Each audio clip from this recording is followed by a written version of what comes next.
Mobile வந்து ஒன்று ரொம்ப இதாக ஒன் பிளஸ் மாடலு 9R. அது வந்து மதர் போர்டு கம்ப்ளைண்ட்டாக இருந்துச்சு. நிறைய கடையில் கொடுத்து பார்த்தேன், எனக்கு சரிச்சா சர்வீஸ் பண்ணல. அப்புறம் அப்படியே போட்டேன்.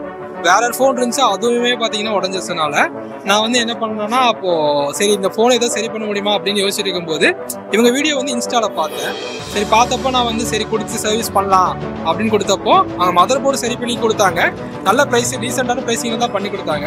அப்புறம் பார்த்தீங்கன்னா எனக்கு டேட்டாஸ் எதுவும் போயிருமோங்கிற ஒரு பயமும் இருந்துச்சு. ஏன்னா எனக்கு டேட்டா ரொம்ப தேவைப்பட்டனால டேட்டாஸ் போயிடும்னு பயம் இருந்துச்சு. ஆனால் பார்த்தா அந்த டேட்டாஸ் எதுவும் மிஸ் ஆகாமல் எனக்கு நீட்டாகவும் பண்ணி கொடுத்தாங்க, நல்ல ப்ரைஸிங்லேயும் பண்ணி கொடுத்தாங்க. அது வந்து நான் இன்ஸ்டா பார்த்தனால சரி பண்ணப்போ எனக்கு ஓகேவா இருந்துச்சு. நல்லா சர்வீஸ் பண்ணேன். உங்கள்கிட்டையும் மொபைல் அந்த மாதிரி ஏதாவது ரிப்பேர் கண்டிப்பாக ஆச்சு சர்வீஸ் ஆகுதுன்னா கண்டிப்பாக நீங்கள் 2021 கொடுங்க. டீசெண்டான ப்ரைஸில் பண்ணி கொடுப்பாங்க. இப்போ நம்ம ஃப்ரெண்ட்ஸ்க்குலாம் எப்படி பண்ணி கொடுப்பாங்களோ அந்த மாதிரி பண்ணி கொடுத்தாங்க. அவர் பண்ணப்பயே எனக்கு நல்லா தான் இருந்துச்சு. சர்வீஸ் நல்லா இருக்கு. நீங்களும் ட்ரை பண்ணி பாருங்கள்.